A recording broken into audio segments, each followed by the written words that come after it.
머니24 헤드라인입니다. 한국, 중국, 일본 3국이 오는 20일부터 이틀간 도쿄에서 FTA를 위한 준비회담에 나섭니다. 주요 20개국 재무장관들이 경기 부양을 위해 인위적으로 자국 화폐 가치를 절하하지 않기로 했습니다. 기재부 장관의 현우석 KDI 원장을 내정하는 등 박근혜 정부의 내각 인선이 마무리됐습니다. 어제 17일 오후 2시 50분쯤 경남 양산시 산막동 롯데자가 양산공상 창고에서 불이 났습니다. 지난해 저축은행 16곳 중 10곳의 자기자본 잠식 비율이 70%를 넘어선 것으로 나타났습니다. 은행의 부실 채권 정리와 기업의 부채 비율 관리로 중소기업의 대출금리가 소폭 올랐습니다.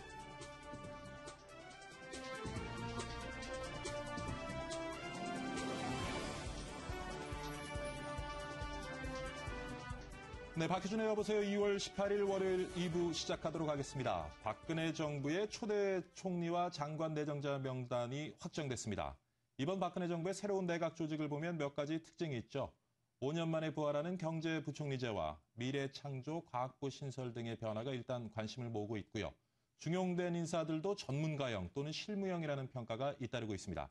과연 박근혜 정부의 조각 완료, 의미하는 바는 무엇인지 잠시 후 집중 분석해 보도록 하겠습니다. 2부도 먼저 글로벌 마감 시황부터 살펴보고 갑니다. 김하빈 외신 캐스터가 준비하고 있습니다. 김하빈 캐스터. 시황센터입니다. 지난주 금요일 뉴욕 증시는 혼조 마감했습니다. 주요 20개국 재무장관 회의를 앞두고 관망세가 짙었고요. 경제 지표들의 엇갈린 결과가 시장을 혼조세로 몰았습니다. 지난달 미국의 산업 생산은 하락했지만 엠파이어 스테이트 제조업 지수와 미시건대 소비자 신뢰 지수는 호조를 보였습니다. 한편 이번 주 실적 발표를 앞둔 월마트는 2월 매출이 매우 악화되었다는 월마트 부사장의 발언에 2% 이상 떨어졌고 홈디포와 타겟 등 동종 업체들도 동반 하락했습니다. 또한 현지 시각으로 18일은 대통령의 날 때문에 하루 휴장하는데요. 이번 주는 거래일수가 짧기 때문에 쉬어가는 흐름이 이어질 전망입니다. 지난주 뉴욕 증시 지수 살펴보겠습니다. 다우존스 지수 0.06% 상승한 13,981선에서 거래 마쳤고요. 나스닥 종합지수는 0.21% 하락했습니다. 3,192선에서 장 마쳤습니다. S&P 500 지수는 0.1% 하락하면서 1,519선에서 거래 마쳤습니다. 다음은 이번 주 있을 미국 주요 기업 실적 발표 일정 살펴보겠습니다. 2월 19일입니다. 대리 발표될 예정이고요. 2월 20일에는 톰 브라더스, 테슬라 모터스가 발표될 예정입니다. 2월 21일입니다. HJ 하인즈, 월마트, 휴렛 패커드 등이 발표될 예정이고요. 22일에는 아베크롬비 앤 피치가 발표될 예정입니다. 유럽도 마감 상황 살펴보겠습니다. 유럽 주요국 증시도 혼조세를 보였습니다. 지난주 금요일에 열린 G20 재무장관 회의를 앞두고 관망 심리가 시장을 지배했는데요. 한때 상승세를 보이기도 했지만 큰 반전은 없었습니다. 한편 유로존 국가들은 유로화 강세로 인해 작년 12월 수출이 전월에 비해 1.8% 감소했다고 밝혔는데요. 이는 최근 5개월 만에 가장 크게 감소한 것으로 나타났습니다. 자세한 유럽 증시 마감 상황 살펴보겠습니다. 영국 FTSE 지수 0.01% 상승한 6,328선에서 거래 마쳤고요. 독일 닥스 지수 0.49% 하락한 7,593선에서 거래 마쳤습니다. 프랑스 CAC 지수는 0.25% 하락했습니다. 3,660선에서 장 마쳤습니다. 아시아도 보겠습니다. 일본 증시가 엔화의 강세와 주요 기업들의 실적 부진으로 하락했는데요. 엔화가 강세를 보이면서 수출주와 금융주가 일제히 하락했습니다. 또한 지난주 유로존 경제 성장률의 마이너스가 증시에 악영향을 끼쳤는데요. 지난주 금요일과 토요일에 열렸던 주요 20개국 재무장관 회의에 관한 부정적인 전망 또한 증시의 상승을 막았습니다. 또한 작년 4사분기 GDP는 지난 분기보다 0.1% 감소했다고 밝혔습니다. 한편 중국 증시는 길었던 설 연휴를 마치고 오늘부터 개장합니다. 자세한 아시아 마감 지수 살펴보겠습니다. 일본 니케이 지수 1.18% 하락했습니다. 11,173선에서 거래 마쳤고요. 중국 상해종합지수는 2월 8일자 마감 상황인데요. 0.57% 상승 마감했습니다. 홍콩 항생지수는 0.13% 상승한 23,444선에서 거래 마쳤습니다. 네, 환율도 보겠습니다. 지난주 외환시장에서 원달러 환율 나흘째 하락세를 이어갔습니다. 네, 5.5원 하락했고요. 1,078원 30전에 거래 마쳤습니다. 지금까지 시황센터였습니다. 네, 김하민 캐스터와 함께 지수 중심으로 글로벌 마감시장 살펴봤고요. 이번에는 머니국의 박상정 기자 전화 연결해서 관련 내용 자세히 한번 분석해 보도록 하겠습니다. 박상정 기자. 네, 머니국입니다. 지난주는 마지막까지 눈치 보기와 관망세를 보였습니다. G20 재무장관 회의가 개막한 가운데 진행된 뉴욕 증시는 약보합권에서 거래를 마쳤는데요. 이 G20 회의는 16일 성명서를 채택한 이후에 폐막됐기 때문에 이날 증시에는 그 결과가 반영되지 않고 계속해서 관망세, 눈치만 본 거죠. 이 환율에 대한 어떤 조치가 이 회의에서 나오지 않을까 많이 예상을 하기도 했지만 결과적으로 확실한 조치는 없었습니다. 인위적인 통과 절하는 하지 말고 결국에는 시장에 맡기자라는 게 회의의 결론이었습니다. 이에 따라서 엔화 약세 기조는 좀 더 이어질 것이라는 분석들이 나오고 있습니다. 경제 지표 살펴보겠습니다. 미국 경제 지표는 희비가 엇갈렸는데요. 1월 산업 생산은 0.1% 감소했습니다. 당초 시장 예상치는 0.2% 증가할 것으로 전망이 됐었는데 이를 하회한 거죠. 반면에 이 미시간 대학에서 발표한 2월 소비자 심리 지수는 76.3을 기록해서 예상치를 상회했고요. 뉴욕주의 2월 제조업 지수도 시장 예상치보다 좋았습니다. 이렇게 미국 지표는 엇갈렸지만 유럽 경제 지표가 예상보다 훨씬 부진하게 나타나면서 지수 하락의 빌미를 제공했는데요. 영국의 1월 소매 판매는 전월 대비 0.6% 감소해서 시장 전망치였던 0.5% 증가를 크게 하회했습니다. 그리고 유럽연합 27개 국가들의 지난해 12월 수출도 전월 대비 1.8% 감소했습니다. 이것은 최근 5개월 내에 가장 큰 감소폭입니다. 시장에 영향을 줄 만한 발언도 있었습니다. 산드라 피아날토 클리브랜드 연방준비은행 총재는 미국의 경제 전망이 개선될 경우 연방준비제도가 연내 자산 매입 규모를 축소하는 방안을 시행할 수 있다고 주장해서 이목을 끌었는데요. 그는 미국 경제 전망 개선에 대해서 예상했습니다. 그리고 연준이 850억 달러 규모의 자산 매입을 시행하는 것이 인플레이션은 물론이고 신용과 금리 위험을 초래할 수 있음을 강조했습니다. 이를 최소화하기 위해서 일부 금융시장의 참여자들이 예상하는 것처럼 대차 대조표 축소 규모를 목표로 삼을 수 있다고 밝혔습니다. 이어서 피아날토 총재는 미국의 실업률이 올해 약 7.5%로 내린 뒤 내년 말 7% 수준까지 좀 내려갈 것이다라고 예상을 했고요. 그리고 경제 성장률은 올해 2.5%를 소폭 상회한 뒤 내년 3% 수준을 기록할 것으로 긍정적으로 보고 있었습니다. 그리고 업종별로 좀 보자면은 소매주들의 흐름이 저조했는데요. 대표적으로 월마트가 2% 넘게 밀려났습니다. 이 월마트 부사장이 2월 매출이 재앙 수준이라고 발언한 것이 악재가 됐는데요. 제리 무레이 이 월마트 부사장은 경영진들에게 보낸 이메일을 통해서 2월 매출이 완전한 재앙 수준이라면서 7년 만에 최악의 출발이다라고 밝혔습니다. 그리고 다른 종목들 보자면은요. 데이비드 아이혼 그린라이트 캐피탈 회장은 지난 4분기에 애플 주식을 대거 매입했다는 소식에 장 초반 상승하던 애플은 다시 하락세로 돌아서면서 전일 대비 1.38% 떨어졌습니다. 그리고 소프트웨어 업체인 로그미는 예상보다 부진한 실적을 발표했고요. 또 JP 모건이 이 업체에 대해서 투자 의견을 하향 조정했습니다. 이로 인해서 30% 가까이 폭락했습니다. 버거킹은 예상을 상회하는 실적을 발표하면서 4.7% 올랐고요. 칼 아이칸이 지분을 매입하겠다고 밝힌 이 허벌라이프는 장중 한때 6%에 이르는 상승폭을 보이기도 했습니다. 하지만 종가는 1.23% 상승에 그쳤습니다. 지금까지 뉴욕 증시 마감 시황 살펴봤습니다. 네, 다음 소식입니다. 한국, 중국, 일본이 20일부터 이틀간 도쿄에서 자유무역 협정을 위한 준비회담을 연다고 아사히 신문이 보도했습니다.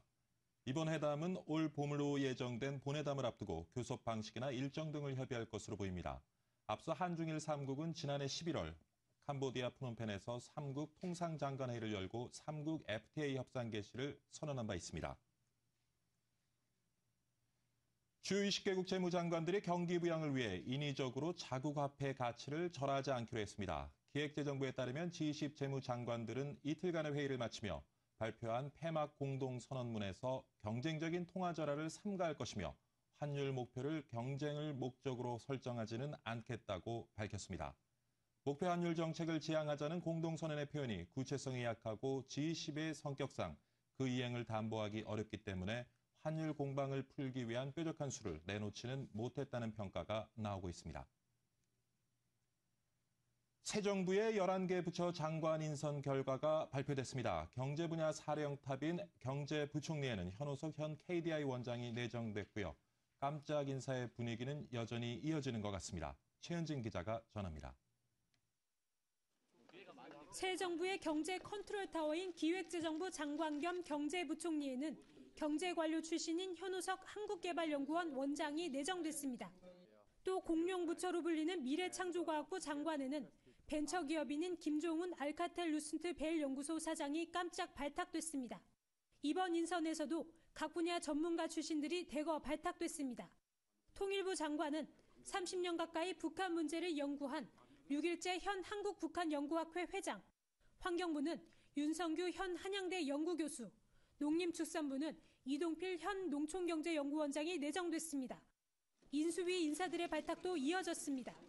보건복지부 장관에는 인수위 부위원장인 진영 의원, 여성가족부 장관은 당선인의 대변인인 조윤선 전 의원, 국토교통부 장관은 인수위원인 서승환 연세대 교수가 내정됐습니다. 의외의 깜짝 발탁도 있었습니다. 고용노동부는 방한함 한국노동연구원 선임연구위원, 해양수산부는 윤진숙 해양수산개발원 본부장이 예상 밖의 인사로 내정됐습니다. 외교부와 통상기능 이전 논란을 빚고 있는 산업통상자원부 장관도 윤상직 현 지식경제부 1차관이 내정됐습니다. 엠머니 최현진입니다. 새 정부는 경제 전문가와 관료들을 인선하면서 성장에 신경을 쓰는 모습입니다. 하지만 박근혜 당선인의 최측근인 진영 부위원장을 보건복지부 장관으로 내정해 공약인 복지 분야도 소홀히 하지 않겠다는 뜻을 내비쳤습니다. 경제부처 수장들의 면면을 정영석 기자가 살펴봤습니다. 박근혜 당선인의 경제 철학을 담은 미래창조과학부의 초대 수장으로는 IT 신화의 주인공 김종훈 알카텔 루슨트 벨 연구소 사장이 발탁됐습니다. 굴뚝 산업으로 성장한 우리 경제를 앞으로는 IT를 중심으로 한 지식지능형으로 체질 개선시키겠다는 의도로 보입니다. 미래부와 보조를 맞출 산업통상자원부 장관에는 윤상직 지식경제부 제1차관을 적임자로 꼽았습니다. 윤 내정자는 세계 경제의 화두로 떠오른 에너지 분야는 물론 통상 업무에도 밝아 손색이 없다는 평가입니다. 통상, 산업, 자원을 어우르는 그런 실물 정책을 적극 추진해서 경제 활성화와 일자리 창출을 앞당기겠다 이런 말씀을 드립니다. 고용노동부 수장에는 방한함 노동연구원 선임연구위원이 임명됐습니다. 박 당선인은 그동안 고용과 복지를 연계해왔기 때문에 고용부는 정책적으로 노동 문제보다는 일자리 창출에 주력할 전망입니다. 일자리 창출, 그다음에 상생의 노사관계 새로운 틀을 짜면은 우리 열심히 노력하면은 고용률 70% 달성, 중산층 70% 복원의 목표를 이룰 수 있지 않을까 이렇게 생각합니다. 새 정부의 부동산 정책을 만들 국토교통부 장관으로는 서승환 연세대 교수가 부름을 받았습니다. 서 내정자는 도시경제학 전문가이자 대표적인 시장중심 경제학자로 정권 초기 주거안정대책을 마련할 것으로 보입니다. 새 정부의 복지 담론을 실천할 사람으로는 박 당선인의 복심으로 떠오른 진영 인수위원회 부위원장이 내정됐습니다. 대통합을 이루는데 사회복지를 성공적으로 완수하라는 뜻에서 저를 보건복지부 장관에 내정하셨다 이렇게 생각합니다. 박 당선인은 이 밖에 농림축산부 장관의 이동필 농촌경제연구원장, 해양수산부 장관의 윤진숙 해양수산개발원 본부장을 임명하며 산업군별로 고른 성장을 이끌어내겠다는 뜻을 내비쳤습니다. M머니 정영석입니다. 어제 17일 오후 2시 50분쯤 경남 양산시 산막동 롯데제과 양산공장 창고에서 불이 났습니다. 다행히 다친 사람은 없었지만 불은 창고 건물 1개 동과 기계 등을 태워 3억여 원의 재산 피해를 냈습니다. 경찰과 소방당국은 회사 관계자 등을 상대로 정확한 화재 원인을 조사하고 있습니다. 지난해 저축은행 16곳 중 4곳이 자기 자본 잠식 상태에 빠지는 등 건전성이 매우 나쁜 것으로 나타났습니다. 금융감독원과 저축은행 업계는 지난해 말 실적 공시된 16개 저축은행 중 현대스위스저축은행, 신라저축은행, 영남저축은행, 서울저축은행 등 4곳이 완전 자본 잠식 상태인 것으로 집계됐습니다. 문제는 나머지 12곳 중에서도 6곳의 자본 잠식률이 50%를 넘어 건전성 높이는 대책이 필요한 상태인 것으로 나타났습니다. 네, 이번에는 간밤에 들어온 외신 정리해 보도록 하겠습니다. 김원규 외신 캐스터가 준비하고 있습니다. 김원규 캐스터. 안녕하십니까. 외신 브리핑 김원규입니다. 러시아 모스크바에서 끝난 G20 재무장관 회의에서 참가국들이 통화 가치를 경쟁적으로 낮추지 않겠다고 공동 선언을 했는데요. 그러나 모두의 관심사였던 일본의 엔저 정책에 대해선 직접적인 눈에 띄는 비판은 없었다고 블룸버그 통신이 전했습니다. 이 때문에 G20이 엔저를 묵인하는 게 아니냐는 평가가 나오기도 하는데요. G20은 성명서에서 G20 국가들은 경쟁적인 환율 정책을 목표로 삼지 않을 것이라고 밝혔습니다. 이는 현재 엔저 정책을 고수하고 있는 일본을 겨냥한 것으로 해석할 수도 있겠지만 관리 변동 환율 제도를 채택한 중국이나 해외 자본 유입을 통제를 강화한 브라질을 겨냥했을 수도 있다고 해석할 수도 있다고 밝혔습니다. 한때 강한 어조로 환율 전쟁에 대해 경고했던 라가르드 IMF 총재도 환율 전쟁에 대한 논쟁은 사실 도가 지나친 측면이 있지만 유로 광세, 엔화 약세 현상이 굳이 나쁘다고만 볼 수 없다며 한 발 물러섰습니다. 하지만 앞으로 일본 정치인이나 정책 당국자가 대외적으로 환율 목표를 언급해 엔저를 촉발하는 것은 어려워질 전망이라고 통신은 전했습니다. 이번 회의에서 일본이 엔저가 목표가 아니라 국내 경기 부양의 부산물이라고 항변했던 것이 통했기 때문이라는 설명입니다. 다음 기사입니다. 삼성전자와 애플이 내년 3월에 예정된 특허 침해 2차 소송 대상에 각 기업들이 선보인 지 얼마 안 된 갤럭시 S3와 아이폰 5를 각각 추가했다고 블룸버그 통신이 밝혔습니다. 양측은 이들 제품이 최소 3건 이상의 자사 특허를 침해했다는 이유 때문이었는데요. 이번 소송을 맡은 북부지법의 루시 고 판사는 14일 열린 2차 소송 심리에서 2차 소송 진행을 연기하자고 제안한 상태입니다. 고 판사는 1차 소송 판결에 대한 불복 절차가 진행 중이라고 이유를 설명했는데요. 한편 지난해 8월 특허 침해 1차 소송에서 삼성전자가 애플의 특허 6건을 침해했다며 애플에 10억 5천만 달러를 배상하라는 배심원 판결이 나왔는데 이 판결에 대해 삼성전자가 항소해 현재 1차 소송의 판결에 대한 불복 절차가 진행되고 있다고 통신은 밝혔습니다. 다음 기사입니다. 조지 소로스 등 글로벌 헤지 펀드의 고수들이 엔화 약세 베팅에 큰 돈을 벌어들이고 있는데요. 월스트리트 저널은 최근 글로벌 매크로 헤지 펀드들이 일본 증시 강세와 엔화 약세 베팅하는 이른바 아베트레이드에 공격적으로 나서고 있다고 보도했습니다. 글로벌 매크로 헤지 펀드는 거시경제 변동에 따른 환율, 채권, 파생 상품 거래의 흐름을 예측해 투자하는 헤지 펀드입니다. 통신에 따르면 소루스 펀드는 엔화 가치 하락에 거는 투자로 지난해 11월 이후 약 10억 달러, 우리 돈 1조 800억 원의 수익을 올리고 있습니다. 소루스는 1990년대 영국 파운드화를 공격해 큰 수익을 올린 바 있는데요. 이 밖에 다른 투자자들도 약 8% 이상의 수익을 기록했습니다. 이는 세계 매크로 헤지 펀드들의 3년 평균 수익을 3.5%를 크게 웃도는 결과입니다. 지금까지 외신 브리핑이었습니다.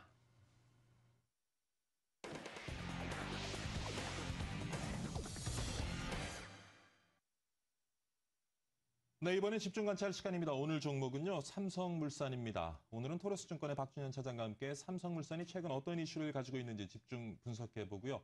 앞으로의 전망과 투자 전략까지 한번 살펴보도록 하겠습니다. 안녕하십니까, 차장님. 안녕하세요. 네, 주말 잘 보내셨고요. 예, 잘 보냈습니다. 네, 삼성물산 최근 어떤 이슈를 가지고 있습니까? 네, 일단은 최근에 그 건설사들이 그 쌍용건설 비롯해서 한해건설이 그 자본 잠식이 심하다 이런 이야기들이 있었습니다. 건설 업황 부진이 상당히 장기화되고 있다라는 시장의 우려가 있고요. 예. 근데 삼성물산은 오히려 지금 자체 사업 비중을 좀 늘려서 성공 여부에 관심이 모아지고 있습니다. 올해만 지금 3군데 위례 신도시, 부천 중동, 용인 수지 쪽에 레미안을 지금 분양하려고 하고 있고요. 예. 이 부분이 성공한다면은 아마 다른 건설사와는 차별화되는 그런 어떤 모습을 보이지 않을까라고 생각하고 있습니다.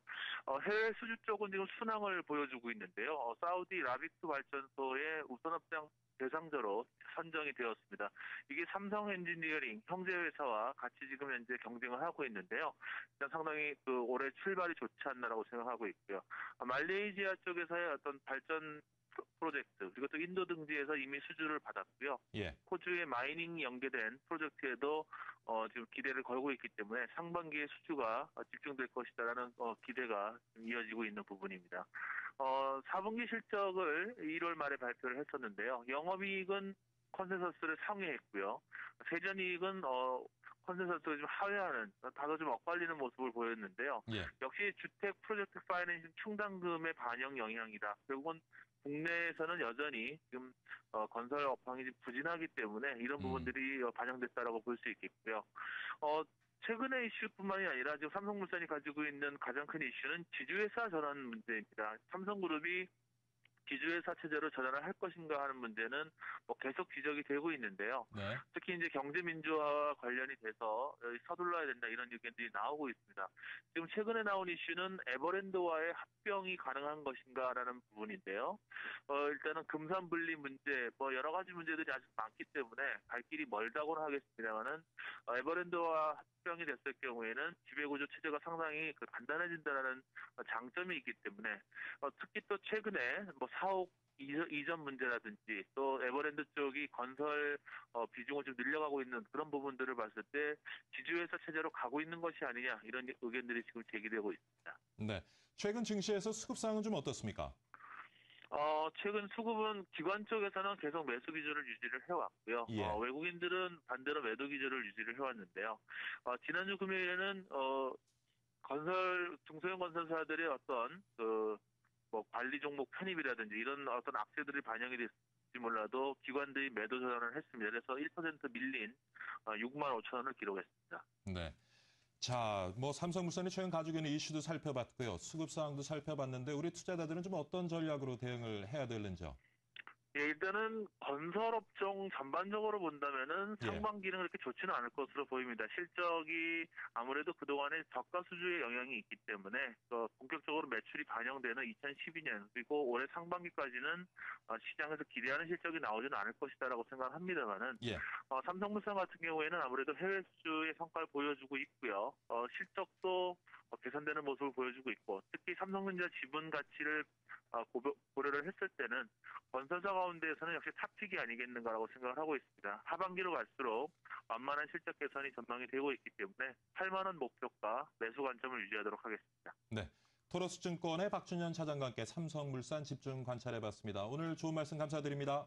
예, 감사합니다.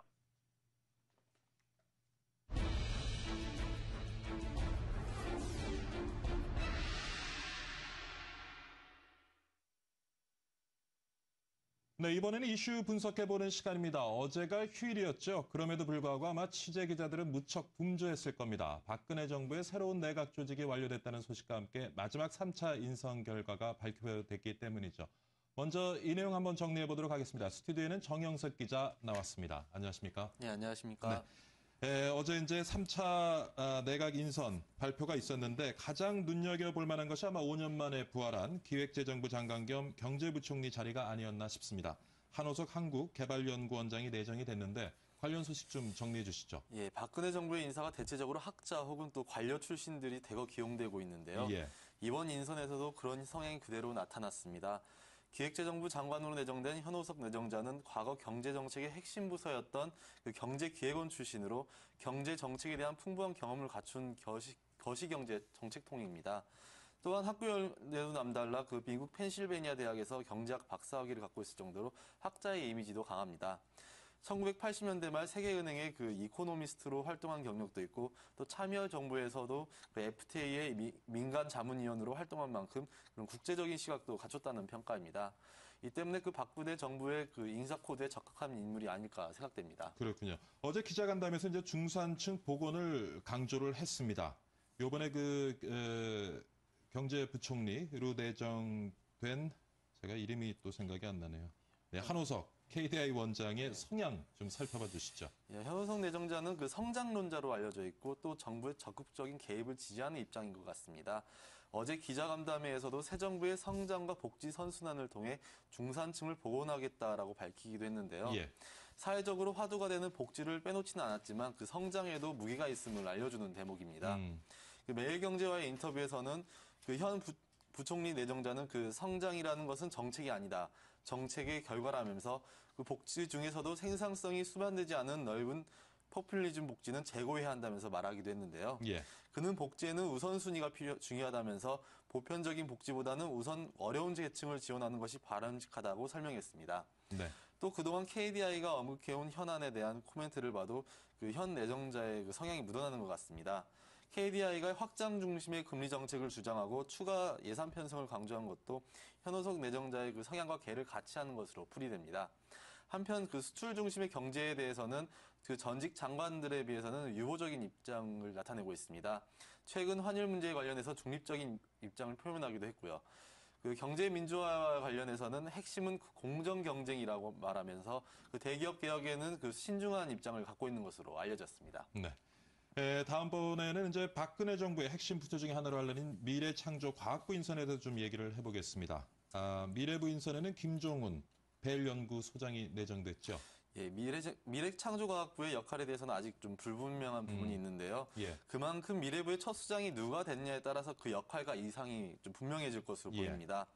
그 국가의 미래를 책임지는 임무를 부여받은 부서이기 때문에 그 장기적인 관점에서 그 과학기술의 방향을 설정하고 기초과학 연구의 중요성을 강조할 만한 인물이 필요했었는데요. 이번에 미래부 장관에 내정된 그 김종훈 내정자는 IT 벤처 기업 사업가로 성공한 이력이나 또 외부 출신의 유색인종으로 알카텔 루슨트 벨 연구소 사장이 뽑힌 이력을 갖고 있어 그 장기적인 관점에서 그 기초과학의 중요성을 강조할 수 있는 인물이 아닌가 싶습니다. 미래창조과학부가 민첩하고 유연한 맞춤형 정부 부처가 되기를 주문하는 시각이 있는 만큼 김 장관 내정자의 그 역할이 강조될 것으로 보입니다. 그렇군요. 그 밖의 인선에 대해서도 좀 살펴봐 주시죠. 네, 그 밖의 인선으로 그 산업통상자원부 장관에는 그 윤상직 지식경제부 제1차관, 그 고용노동부에는 방한함 그 한국노동연구원 선임위원, 그리고 그 국토교통부 장관에는 서승원 연세대 경제학과 교수가 내정됐습니다. 윤상직 그 산업통상자원부 내정자는 그 상공자원부 시절부터 수출과 중소기업 정책을 맡아왔기 때문에 그 산업 정책 전반에 능통한 산업통이라는 평가를 받고 있습니다. 또 외국인 투자 정책과 자원개발 관련 전문 서적을 내기도 했고 또 그동안의 업무 경험을 미뤄볼 때 통상교섭 업무가 추가되는 그 산업통상자원부의 수장에 적합한 인물이라는 평가입니다. 또 고용노동부 장관에는 그 방한함 그 선임연구원이 내정됐는데요. 정통 학자 출신 전문가로 알려져 있습니다. 새 정부의 국정과제인 그 고용률 70% 달성과 일자리 창출을 통한 중산층 확대를 주요 목표를 삼고 운영할 것으로 보입니다. 현재 대통령직 인수위원회에서 고용복지 분과 전문위원으로 참여하고 있으며 그 새 정부의 노동정책에 대한 구상에 참여하고 있습니다. 그 진영 보건복지부 장관 내정자와 더불어 호남 출신 인사로도 거론되고 있는데요. 지역색이 강하지 않다는 평가와 또 노사관계 해결에는 부족한 면이 있다는 등 그 노동 현장에 대한 경험이 없다는 점이 약점으로 지적되고 있습니다. 마지막으로 그 국토교통부 장관으로 내정된 서승환 연세대 경제학과 교수는 현재 인수위 경제 제2분과 인수위원을 맡고 있습니다. 서승환 장관 내정자는 그 박 당선인의 그 싱크탱크 역할을 해온 국가미래연구원 출신으로 도시경제학 전문가이자 대표적인 시장 중심 경제학자로 꼽힙니다. 부동산 문제와 관련해서 그 정부의 개입을 줄이고 시장의 효율성을 높이기 위해 규제를 완화해야 한다는 입장이기 때문에 내정자가 침체된 그 부동산 경기를 활성화시킬 수 있을지 주목됩니다. 네, 정현석 기자 수고 많았습니다. 예, 감사합니다. 네, 계속해서 전문가와 말씀 이어가 보도록 하겠습니다. 오늘은 세계경영연구원의 홍병갑 고문 나왔습니다. 안녕하십니까? 네, 조금 전에 전화가 울리네요. 바쁘신가 봐요, 아침부터. 예. 자, 박근혜 당선인이 17일 단행한 11개 부처의 장관 인선 특징을 좀 요약을 해 주시죠. 네, 제가 보기에도 상당히 그 전문성을 강조한 것 같군요. 예, 예. 전문성 있는 사람 해서 실무 내각 그런 그 점을 강조한 것 같습니다. 예. 네. 네, 먼저 좀 경제 관련 부처 네. 인선을 좀 살펴보도록 하겠습니다. 먼저 기획재정부 장관 겸 경제부총리 인선이요. 예. 현호석 KDI 원장이 내정이 예. 됐는데 뭐 어떻게 보시는지요? 상당히 뭐 그동안 할 것은 다 한 분이고 예. 한국 경제를 KDI 원장으로서 많이 예. 좀 옆에서도 많이 봐왔고 그래서 이론적으로는 상당히 좀 준비가 돼 있는 분이 아닌가 이제 생각을 하네요. 네, 그렇군요. 그 전문인들이 이제 이렇게 장관이 돼서 이제 행정을 하면은 예. 그면은 참 잘하는데 예. 이제 행정면에서 또 부족할 수가 있거든요. 예. 이 리더십이 필요한 건데 그 리더십을 어떻게 하느냐 그런 리더십을 이제 어떻게 하느냐 하는 점에 있어서 예. 이제 경험이 충분하지 못할 수가 있습니다. 이제 장관은 상당히 정책적인 면을 생각을 해야 되고 예. 추진력도 있어야 되고 예. 이제 그런 면에서 이분에게 어떤 그런 리더십이 있느냐 하는 거는 아직 두고 봐야 할 문제가 아닌가 생각을 합니다. 지금 이제 여러 가지 경제 현안들을 풀어나가기 위해서는 관련 부처들과 의 어떤 협상이라든가 국회와의 협상이 필요한데 예. 그런 부분에 있어서의 좀 리더십 좀 걱정이 된다는 말씀이신 것 같고요. 그렇죠. 그렇지만은 뭐 이제 경제 관료로 출발을 해서 지금 뭐 한국 싱크탱크의 수장으로서의 어떤 예. 가지고 가지고 있는 이론적인 접근은 충분히 평가할 만하다는 그렇죠. 말씀이신 네. 것 같습니다. 자, 근데 현호석 내정자가 최근에 이제 강조했던 것이 보다 적극적인 좀 재정 정책이 필요하지 않겠느냐. 그리고 이제 금리도 좀 인하해서 경기를 갖다 활성화하는 것이 필요하겠다라고 줄곧 얘기를 해왔습니다. 예. 그러다 보니까 지금 현 정부가 가지고 뭐 신정부가 아닌 현 정부가 가지고 있는 정책 기조와는 조금 다른 좀 흐름을 가져갈 수도 있을 것 같은데 어떻게 보시는지요? 다른 흐름을 가져가야 되고요. 예. 지금 한국이 당면한 이 지금 현상이 저성장 시대에 들어간 이 경제 정책은 예. 좀 더 적극성이 있어야 되거든요. 그래서 저는 이제 내정자께서 그런 면에서 좀 더 적극적인 정책이 필요하지 않느냐. 예. 예를 들면 이제 일본에서 아베 내각이 들어가지고 상당히 적극적인 금융 정책을 피지 않았습니까? 예. 근데 이제 일시적으로는 엔 환율이 떨어지고 일본 주식 시장이 상당히 살아났거든요. 예.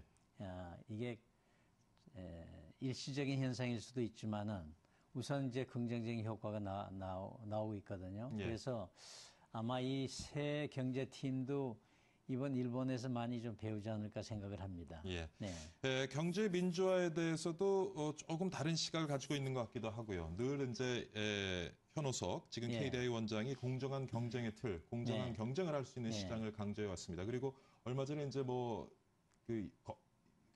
검색어 또 1위에도 계속 올라왔었던 것 같은데 예. 재벌딸이 빵집을 하는 것이 문제가 아니라 재벌딸이 그런 의사결정권, 경영권을 가질 수 있도록 하는 그런 재벌 구조에 문제가 있다라는 예. 또 얘기를 했습니다. 앞으로 경제부총리 내정자가 가지고 갈 경제 민주화의 방향 좀 한번 짚어봐 네, 주시죠. 상당히 이론적으로 명석한 분석 같습니다. 예. 그거는 지금 한국의 대기업의 여러 가지 표면적인 문제점을 이제 지적하고 비판하는 것보다는 예. 대기업이 왜 이렇게 됐느냐 하는 근본 이슈를 이제 보는 거거든요. 예. 그래서 이분이 보는 시각은 뭔가 하면은 이 대기업의 폐단을 구조적으로 이걸 고칠 수 있는 길이 있지 않느냐. 예. 또는 의사결정을 이제 그 대주주 독단으로 하는 이런 의사결정을 어떻게 이제 시장경제의 원칙 하에서 그걸 좀 그 체크앤밸런스를 주느냐. 예. 그런 의견과 같고 또 경제 수장으로서는 당연히 경제를 우선 봐야 되고 국가 재정을 먼저 봐야 되거든요. 예. 복지하는 분은 복지를 해야 되고 이제 경제하는 분은 경제 입장에서 경제 틀을 깨지 않는 입장에서 복지를 할 수 있는 그런 그 정책을 펴야 되고 그렇기 예. 때문에 복지하고 경제 수정하고의 체크앤밸런스는 앞으로도 계속돼야 할 것이고 예. 또 그것이 건전한 그 길이 아닌가 생각을 합니다. 예. 네.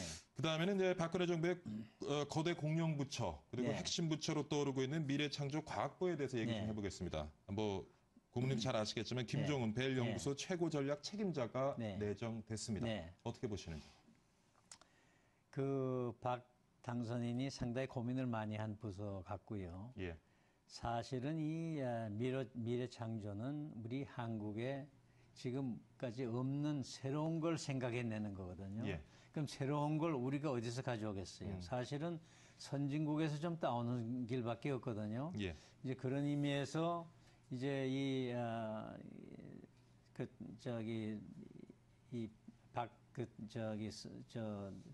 신임 장관은 예. 미국에서 벤처 캐피탈로 큰 사람이거든요. 그렇죠. 그래서 우리 한국에서 지금 필요한 게 중견기업이고 벤처 기업이고 이것이 앞으로 성장 동력이 되어야 되거든요.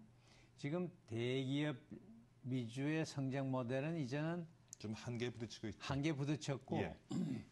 이게 일본의 옛날 그 모델이거든요. 예. 근데 지금 저성장 시대에서는 그게 앞으로 장래성이 좀 상당히 그 제한이 있기 때문에 예. 이 인선은 상당히 그 창의적이고 예.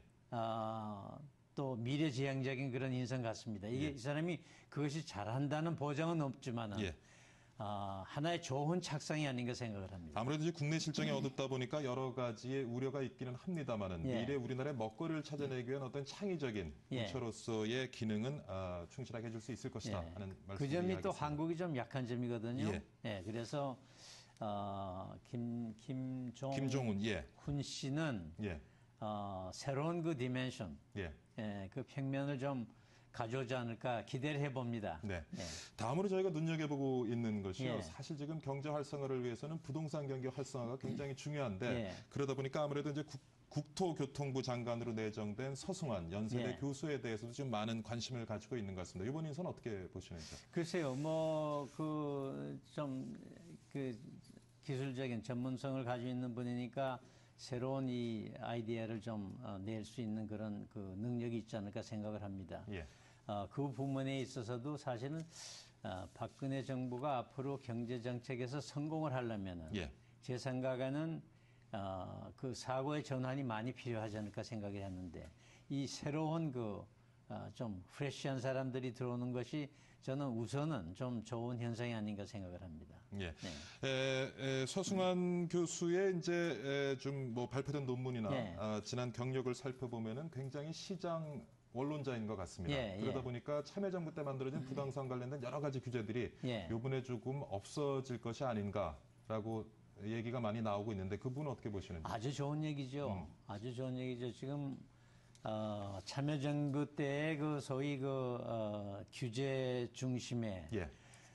정부 역할 중심에서부터 이제는 시장 중심으로 바뀌어야 됩니다. 예. 지금 한국에 지금 어느 정도의 소위 중산층 트랩에서 한국이 벗어나려면은 새로운 모델을 찾으려면은 새로운 시장 모델을 찾아야 되고 그 원동력은 시장에서 나와야죠. 정부에서 나오는 게 아니에요. 예. 지금 정부에서 너무 의욕적으로 이거 한다 저거 한다 해가지고 되는 게 아니거든요. 예. 시장의 원동력을 어떻게 키워가지고 그걸 어떻게 도와주느냐 그런 방향으로 나가야 되는데 그런 면에서 저는 박 당선인이 옳은 방향으로 가고 있지 않느냐 생각을 합니다. 예.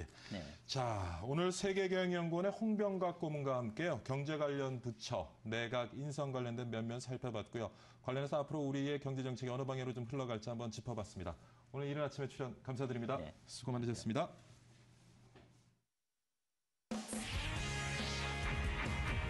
대한민국 최고의 명품 경제 프로그램 생방송 박희준의 여보세요. 자, 이번에는 오랜만에 좀 훈훈한 소식 한번 살펴보도록 하겠습니다. 2010년 통폐합 선고를 받았던 시골의 한 농협이 2년 만에 전국 최고의 지점으로 탈바꿈되면서 화제를 모으고 있습니다. 바로 경북 청송의 현소농업이 그 주인공입니다. 과연 다시 일어날 수 있었던 비결은 무엇이었을지 청송 현소농업의 유기조 조합장과 직접 전화 연결해서 한번 얘기 나눠보도록 하겠습니다. 안녕하십니까, 조합장님. 예, 안녕하십니까. 네, 이른 아침 전화 연결 먼저 감사드리고요. 전국 평가 1위 다시 한번 축하드립니다. 소감 한마디 말씀해 주시죠. 예, 사실은 이번이 종합적 평가 1위를 목표로 해서 우리가 업무 추진을 한 것도 아닌데 그냥 열심히 한 것뿐인데 이렇게 영광스러운 큰 상을 받게 되어 너무 기쁘고요. 예. 이 영광을 2014명 조합원님과 함께 하고 있습니다. 네. 예, 그리고 앞으로 더 열심히 해가지고 사업 성장과 경영 개선을 통해서 조합원님께 보다 많은 실익을 드릴 수 있도록 최선을 다하겠다는 각오가 새로 생깁니다. 네. 예. 자, 이번 1위가 더욱 화제가 되고 있는 이유가 현소농업이 2010년에요. 자립 경영이 불가능하다고 판단돼서 인근 농협과 합병을 권고받은 곳이기 때문인 것 같은데 당시 경영상 어떤 어려움이 있었습니까? 예, 우리 농협은 제가 2010년도 2월 25일 날 취임을 했습니다. 하고 우리 사무실 여건이 주위에 경쟁 관계에 있는 사무실이 여러 사무실이 있습니다. 농촌 지역으로서는 신농협동조합 우체국, 또 마을금고, 또 경북 능근농협 이렇게 해서 서로 간에 내면적으로 경쟁 관계에 있다 보니까 우리가 사업 대부분이 침체되어 있었고 직원들도 사기가 저하되는 이런 부분들이 경영이 제일 어려움이 됐죠. 그렇군요. 예. 그러한 어려움을 이제 극복하기 위해서 주로 어떤 노력을 기울이셨나요? 예, 먼저 업무를 저는 생각을 이렇게 하고 있습니다. 업무를 보기 전에 고객에게 친절 봉사가 최대의 경쟁력을 제고시킬 수 있다라고 생각을 했습니다. 하고 이로 인해서 지속적으로 교육을 직원들한테 하고 또 친절 봉사 실천의 역점을 더 추진해서 했는 결과 조합원과 고객들에게 친밀함이 형성이 되고 업무 추진에도 도움이 되는 이런 결과를 나타내고 또 그 당시에 중앙회로부터 고객 우수 사무실로 선정되기도 했습니다. 네. 그렇게 하고 두 번째는 안 그래도 어려운 여건인데 취임하는 해에 안타깝게도 합병 권고까지 받아서 분위기가 정말 안 좋았습니다.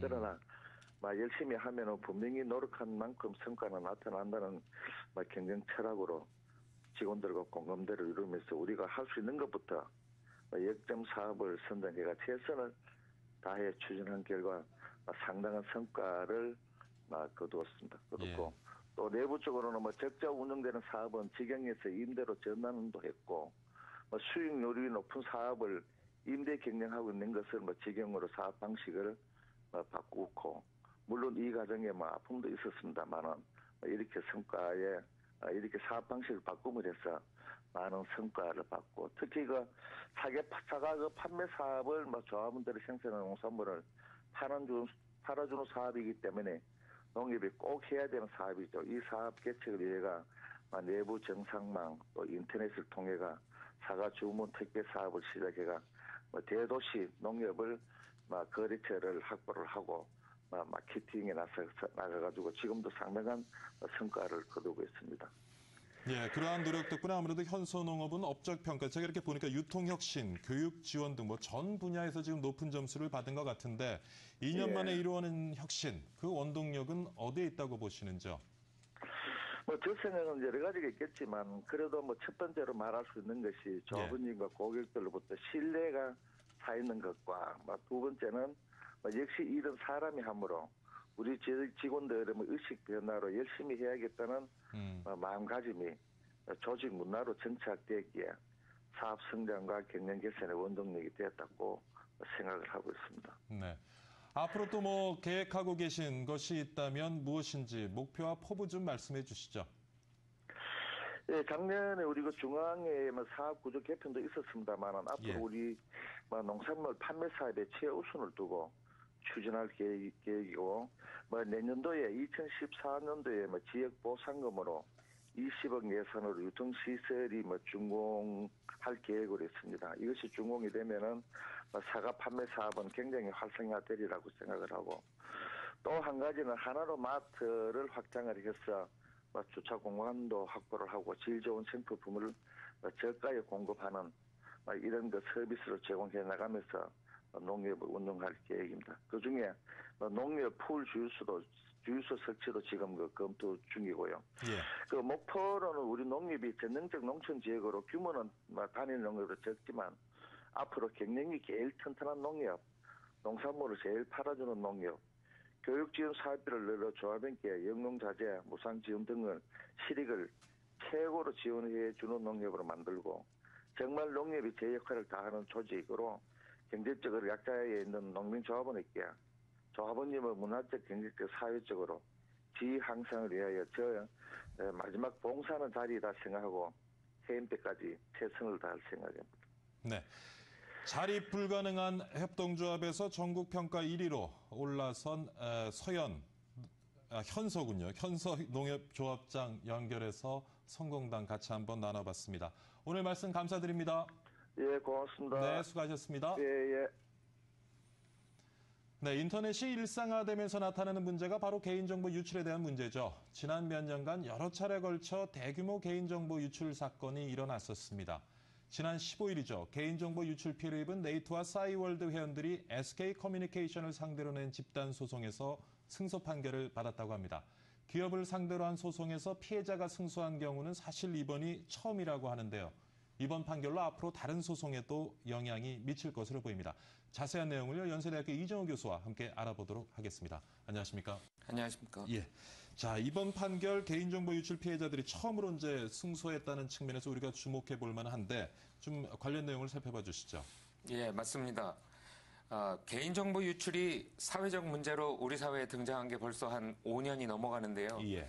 지금까지 차트를 보시면 지금까지 큰 규모의 그 알려진 유출 사건만 해도 12건 정도 있고요. 예. 2008년 2월에 옥션부터 시작해서 최근에 KT에서 유출된 것까지 카운트를 하면 1억 2천만 건이 넘는 것으로 카운트가 되고 있습니다. 지금까지는 해킹에 의해서 기업이 보유하고 있는 개인정보가 유출이 됐을 경우에 그동안 법원의 판단은 주로 정보통신망법에서 제시하고 있는 기술적 관리적 책임을 얼마만큼 했느냐를 따졌습니다. 그래서 많은 경우에 최선을 다했으니 기업으로서 큰 책임이 없다고 무과실 판정들을 냈었는데요. 정보보안 성과보다는 정보보호에 투입한 노력에 근거해서 그렇죠. 판결을 프로세스에 근거해서. 예. 그런데 이번에는 기술적 관리에 있어서 빈 곳이 많았다.